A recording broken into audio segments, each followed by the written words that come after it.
demikian juga istri jangan pernah mimpi untuk mengubah suamimu. Jangan pernah mimpi mengubah mertuamu dan juga anak-anakmu. Jangan pernah mimpi untuk mengubah pimpinanmu dan juga mengubah anak buahmu. Kalau Anda seorang anggota polisi menerima laporan kekerasan dalam rumah tangga, maka terlebih dahulu pastikan rumah tanggamu adalah rumah tangga yang harmonis, bukan rumah tangga yang berantakan.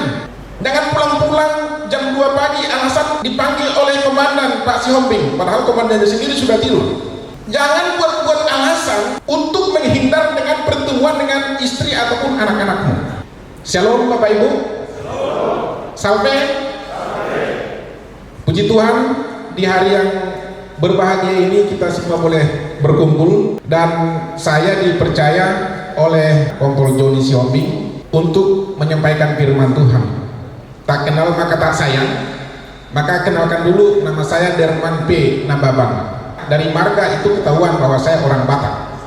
Nababan dari depan, Nababan juga dari belakang, bolak-balik tetap Nababan. Istri saya Rumata Rosini Tasianya baru Manado. Orang sering menyebut dia itu Manado, tapi saya bilang menang nampang doang gitu ya.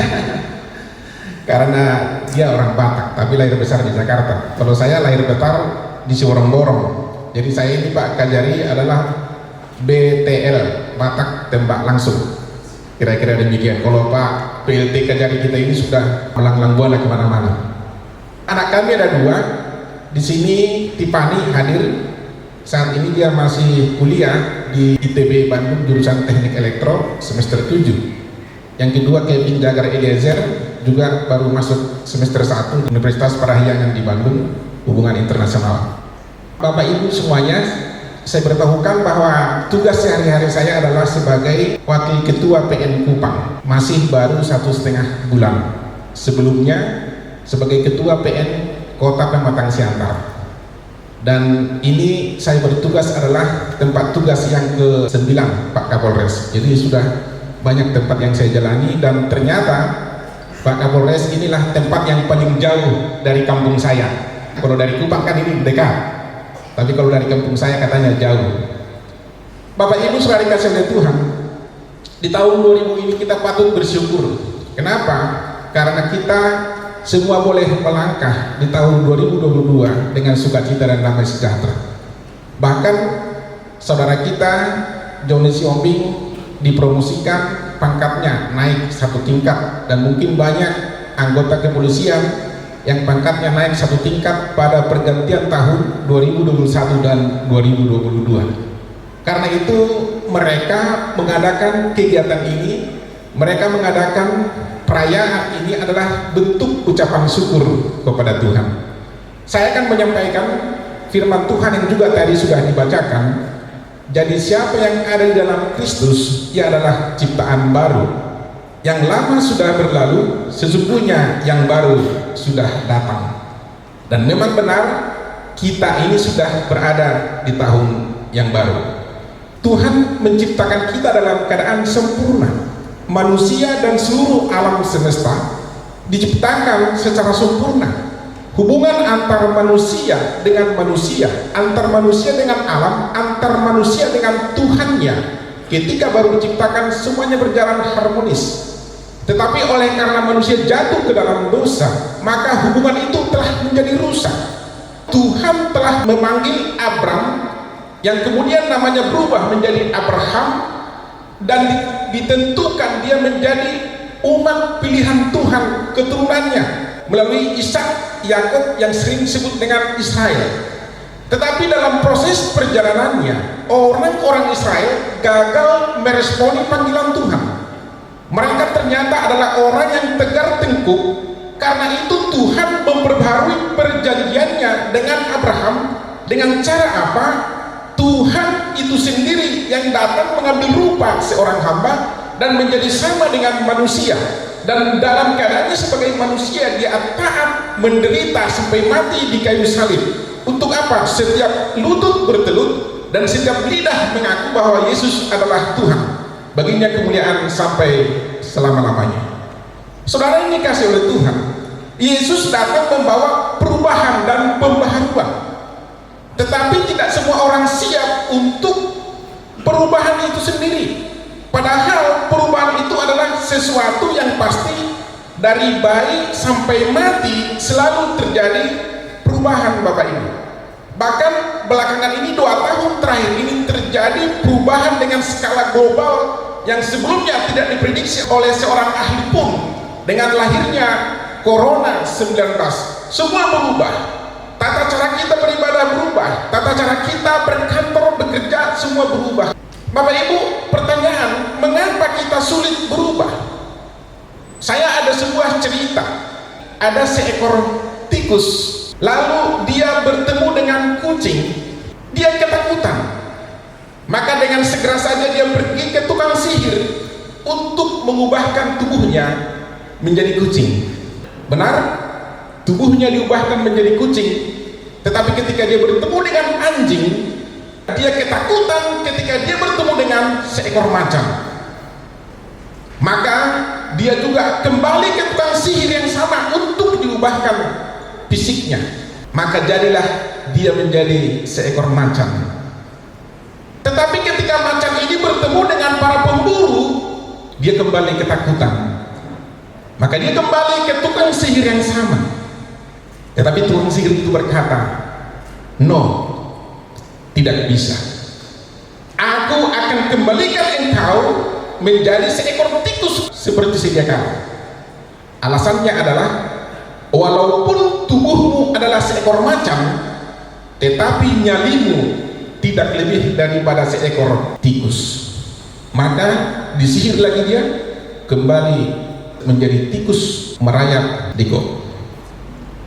Saudara yang dikasih oleh Tuhan, Yesus telah lahir ke dalam dunia ini dan dia memperbaharui status kita. Tetapi Anda tahu bahwa kita tidak serta-merta berubah. Kita berkata bahwa kita sudah lahir baru, menerima Yesus sebagai Tuhan dan Raja dalam kehidupan kita, tetapi perilaku kita juga adalah perilaku-perilaku yang lama. Malas, mabuk-mabukan, main perempuan, dan banyak yang lain-lain. Tapi di sini nggak ada. Itu ada di kampung kami di Cirebon, di Kupang Sonde ada. Bapak Ibu sudah kasih Tuhan. Yang mau saya katakan kepada kita, bagaimana sikap kita terhadap pembaharuan, terhadap perubahan. Ada beberapa hal yang mau saya sampaikan. Perubahan adalah sebuah pilihan. Setiap orang mempunyai kehendak bebas akan perubahan itu. Tidak akan terjadi perubahan itu kalau orang tersebut tidak mau memilih untuk berubah. Maka saudara dikasih Tuhan, Roma 12 ayat 2 berkata, "Janganlah kamu menjadi serupa dengan dunia ini, tetapi berubahlah oleh pembaharuan budimu, sehingga kamu dapat membedakan manakah kehendak Allah, apa yang baik, yang berkenan kepada Allah, dan yang sempurna."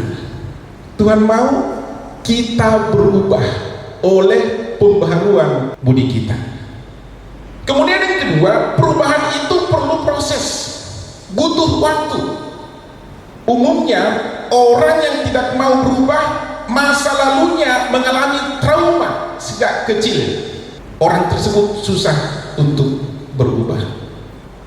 Padahal perubahan itu membutuhkan waktu, membutuhkan proses. Ada cerita dari kampung kami, Pak Kapolres. Ada seorang orang tua meninggal. Biasanya kalau orang Batak itu meninggal, itu tangannya dilipat di dadanya. Si mayat itu melipat tangan, jadi sepertinya rapi dan sopan, kira-kira demikianlah. Jadi memang mayat di kampung kita pun diperlakukan dengan sopan seperti itu, lipat tangan seperti berdoa. Tetapi mayat orang tua yang satu ini beda dari yang lain. Mengapa? Tangan kirinya sudah di dadanya, tapi tangan kanannya selalu seperti ini. Ketika tangan kanannya dilipat seperti ini, tapi kembali lagi, dilipat lagi, kembali lagi. Songni bisa tangannya berlipat tangan berdua. Maka orang heran. Ditanya orang-orang yang punya pengetahuan dan termasuk orang tua. Maka ada seorang orang tua berkata, itu perkara gampang, katanya. Dia ambil duit 1.000, kemudian ditaruh di tangannya, kemudian tangan mayat itu dilipat, dan ternyata benar tangannya berhenti di lipatan dadanya. Ternyata telisik punya telisik, Orang ini dulunya adalah polisi cepek, kata orang Medan. Dia sampai matinya pun tidak mau berubah untuk melakukan tugasnya, selalu mencari imbalan sampai matinya pun sulit berubah. Sekali lagi saya mau katakan di sini tidak ada. Saudara yang kasih Tuhan, kemudian yang ketiga, perubahan itu butuh komitmen. Ada dua keteguhan hati yang digaungkan oleh seorang penyendiri terkenal pada abad ke-18 bernama Friedrich Onttinger. Dia berkata seperti ini, Tuhan, berikan aku keheningan hati untuk menerima apa yang tidak bisa aku ubah. Kemudian yang kedua, berikan aku keberanian untuk mengubah apa yang seharusnya aku ubah. Dan yang ketiga, berikan aku kebijaksanaan untuk membedakan kedua hal itu. Yang pertama, terima apa yang bisa Anda tidak bisa ubah. Yang kedua, berani mengubah apa yang seharusnya Anda ubah. Yang ketiga, bedakanlah mana yang bisa diubah dan mana yang tidak bisa diubah. Perubahan selalu dimulai dari dalam diri sendiri. Maka engkau suami jangan pernah mimpi untuk mengubah istrimu, demikian juga istri jangan pernah mimpi untuk mengubah suamimu. Jangan pernah mimpi mengubah mertuamu dan juga anak-anakmu. Jangan pernah mimpi untuk mengubah pimpinanmu dan juga mengubah anak buahmu. Saudara, kalau Anda seorang anggota polisi menerima laporan kekerasan dalam rumah tangga, maka terlebih dahulu pastikan rumah tanggamu adalah rumah tangga yang harmonis, bukan rumah tangga yang berantakan. Jangan pulang-pulang jam 2 pagi alasan dipanggil oleh komandan Pak Sihombing, padahal komandannya sendiri sudah tidur. Itu sering juga di kampung kami itu, karena Sihombing itu asalnya dari Seberang-Berang juga itu. Jangan buat-buat alasan untuk menghindar dengan pertemuan dengan istri ataupun anak-anakmu. Rekan-rekan, saya memiliki tips untuk supaya rumah tangga bisa harmonis. Karena saya ini hakim sudah 20 tahun dan saya ini juga seorang mediator di pengadilan. Bagaimana supaya rumah tanggamu bisa harmonis? Maka suami harus berpikir bahwa istrinya adalah layangan, suaminya adalah angin. Untuk bisa istrimu terbang melayang, maka embusilah istrimu dengan angin kasih sayang, maka istrimu akan melayang-layang. Coba praktekkan nanti. Anda tahu suami bahwa istri memiliki kelemahan yang sampai hari ini belum terjadi perubahan yang terlalu signifikan. Saya tidak menuduh Ibu Kajari bahwa perempuan minimal ngomong atau bicara 21.000 suku kata dalam satu hari. 21.000 suku kata bisa menciptakan sebuah novel. Baru bangun pagi, pulang kerja kita juga sama, mau tidur juga sama, bla bla bla bla bla bla. Dan biasanya perempuan akan selalu bertanya tentang satu hal. Sejak kita pacaran, dia sudah bertanya, Bang, apakah abang cinta dengan aku? Ya nggak mungkin lah kita pacaran dia kalau kita nggak cinta dengan dia, kan itu kan? Ya kita sampaikan, dia saya ngaku mencintaimu. Kemudian kita menikah, dia juga bertanya, Bang, benar nggak cinta dengan aku? Padahal kita baru selesai pernikahan, masih bertanya hal yang sama. Lain anak 1-2 juga bertanya hal yang sama. Apakah abang sayang dengan aku? Sampai tua pun dia akan bertanya hal yang sama. Suami, perhatikan baik-baik. Sebenarnya dia tidak mau hanya satu kata jawabannya, kan jawabannya sudah pasti. Gak mungkin dong aku tidak mencintai kamu karena kita sudah menikah sudah puluhan tahun. Bukan hanya itu, yang mau dia dengarkan adalah kita ini harus bercerita dengan dia. Jadi kalau saya Pak Kajari, ada Ibu Kajari di sini, saya selalu katakan kepada dia, saya akan puji-puji dia, kaulah bintangku, kaulah bulanku, kaulah matahariku. Padahal kalau matahari sudah terbakar, kepanasan. Gunung yang tinggi akan kudaki, lautan yang luas akan kuseberangi. Tetapi kalau datang harimau, aku akan berlari. Berlari menyelamatkan dia maksudnya, bukan berlari menyelamatkan diri. suami-suami kalau Anda pergi ke mall, sekarang sudah buka Transmart, sudah ada, bisa nonton di sana. Anda jalan-jalan ke Lipo Mall. Kalau saya, Pak Kapolres, kalau jalan di mall, saya selalu pegang tangan istri saya. Mengapa selalu saya pegang? Karena ada dua keuntungan sekaligus. Keuntungan yang pertama, kasih sayang kita akan mengalir terus sepanjang masa. Maka anggota polisi yang baik hati, yang mau mengembusi istrinya dengan angin kasih sayang, setiap jalan ke mall, ke gereja atau kemana pun itu juga, peganglah tangan istrimu, maka kasih sayangmu akan mengalir sepanjang masa. Jangan sekali-kali pegang tangan istri orang lain, itu berbahaya. Kemudian keuntungan yang kedua adalah keuntungan finansial. Mengapa keuntungan finansial? Karena biasanya wanita kalau pergi ke mall tujuan membeli bakso Malang, tetapi ketika dia lihat konter sepatu, apalagi biasanya tahun baru itu kan diskon habis-habisan. Bukan hanya diskon, beli satu dapat dua, beli dua dapat tiga. Ketika dilihat diskon konter sepatu, maka dia akan melirik-lirik sepatu ini. Maka saya pegang tangan istri saya, sayang, ini bukan konter bakso, ini konter sepatu, ayo pegang.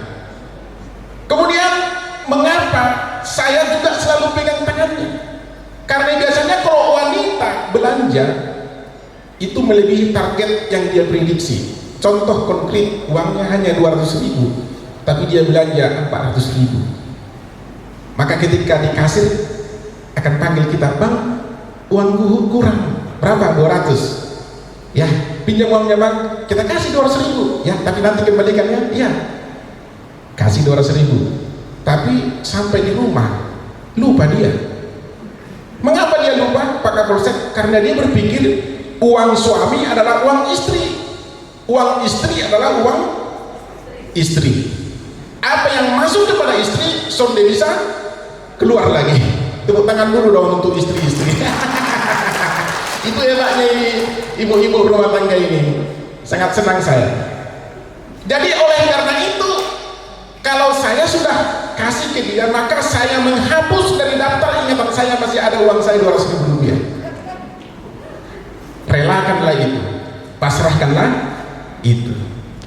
Pertama tadi keuntungan kasih sayang mengalir, kemudian yang kedua keuntungan finansial. Bapak Ibu selalu kasih oleh Tuhan. Tadi saya katakan perubahan itu butuh komitmen, butuh keteguhan hati dan dimulai dari dalam diri kita. Kemudian yang keempat adalah perubahan bisa menimbulkan konflik. Kalau saya seorang pimpinan, misalnya saya baru datang di satu tempat, saya membuat kebijakan-kebijakan, pasti terjadi perubahan. Dan Anda tahu, kebijakan dan perubahan itu bisa menimbulkan konflik. Karena biasanya orang akan selalu berada di comfort zone, zona nyaman. Maka orang akan berkata, kejam kali dia, mentang-mentang komandan dia suka-sukanya, katanya kan. Padahal tujuan kebijakan ini adalah untuk kebaikan dari organisasi. Dan yang terakhir, Yesus mengubah status kita. Ibarat membawa seseorang yang kotor dengan kebiasaan kotor menjadi seorang anak raja yang harus menyesuaikan diri menjadi anak kerajaan. Kita ini adalah anak-anak raja. Kita harus menyesuaikan di dalam lingkungan kerajaan sorga. Sebenarnya kasih Tuhan, saya memiliki sebuah cerita. Ada seorang guru bertanya kepada murid-muridnya di akhir pembelajaran. Dia bertanya seperti ini kepada seluruh siswa, wajib menjawab. Menurut kalian, siapakah Tuhan itu? Siswa yang pertama berkata, Bu Guru, menurut saya Tuhan itu adalah seperti hakim. Bukan karena saya hakim. Alasanmu apa? Kata ibu guru, karena Tuhan itu selalu memberikan keadilan kepada umatnya. Dia berkata seperti itu karena kebetulan dia adalah anak seorang hakim. Dia memberikan gambaran Tuhan itu adalah seperti gambaran bapaknya. Bu guru berkata, kamu hebat, luar biasa. Kemudian kepada anak yang kedua, ibu guru juga berkata, menurut kamu Tuhan itu Maka dia juga berkata, Tuhan itu adalah seorang dokter, ibu guru. Tuhan itu memberikan kesembuhan kepada yang sakit, membalut hati yang terluka, yang koyak. Tuhan itu memulihkan. Dia berkata seperti itu karena dia adalah anak seorang dokter. Maka ibu guru juga berkata, engkau luar biasa. Kemudian kepada anak yang ketiga, ibu guru juga berkata, maka anak yang ketiga berkata, ibu guru, Tuhan itu seperti seorang polisi. Karena murid ini berpikir polisi itu bergerak dengan sistem presisi. Dia harus prediktif. Tuhan itu prediktif, memprediksi apa yang akan terjadi, dan dia beritahukan melalui firman-Nya, dia beritahukan melalui hamba-hambanya. Kemudian juga Tuhan itu responsibilitas, dan juga dia pikir Tuhan itu transparan dan terbuka akan janji-janjinya, dan juga dia berpikir bahwa Tuhan itu berkeadilan. Maka dia berkata, Tuhan itu seperti seorang polisi yang memberikan keamanan kepada masyarakatnya. Karena memang dia anak seorang polisi. Bu guru juga berkata, kamu hebat. Semua murid dia ajukan pertanyaan dan mereka menjawab seperti karakter gambaran dari ayah mereka. Tetapi tinggal seorang murid. Ketika ibu guru berkata, anakku, menurut kamu Tuhan itu seperti apa? Maka si anak ini tertunduk lesu. Memandang gurunya pun dia tidak berani. Dan kemudian dia meneteskan air mata. Kemudian ibu guru berkata, nak, mengapa kamu menangis? Menurut kamu Tuhan itu seperti apa? Semakin kencang dia menangis. Dan dia berkata, Bu, menurut aku Tuhan itu adalah seperti seorang pemulung. Mendengar itu seluruh hadirin mencemooh dia. Sepertinya mereka tidak setuju bahwa Tuhan itu seperti seorang pemulung. Kemudian anak ini berkata, ibu guru, mengapa saya katakan Tuhan itu adalah seperti seorang pemulung? Ibu guru tahu, beberapa tahun yang lalu waktu saya masih kecil, saya dipungut oleh ayah saya dari tempat sampah. Pada waktu itu hidup saya tidak ada apa-apanya. Saya hanya memulung sampah. Kemudian ada seorang bapak yang baik, dia bawa saya ke rumahnya, dibelikan saya pakaian, diberikan saya kehidupan yang layak, sehingga saya bisa sekolah sampai dengan hari ini. Mendengar itu seluruh hadirin menjadi menangis dan meneteskan air mata. Siswa itu berkata, Tuhan itu adalah seperti seorang pemulung. Saudara ini kasih oleh Tuhan. Benar, Tuhan itu adalah seperti seorang pemulung. Hidupmu, hidupku, hidup kita semua dahulunya berada di tempat sampah yang tidak berguna. Karena kasih kemurahan Tuhan kita diselamatkan. Anda tahu, nenek moyang kita zaman dahulu adalah penyembah-penyembah berhala, hidup dalam kegelapan, baku hantam, baku bunuh, tidak ada kasih.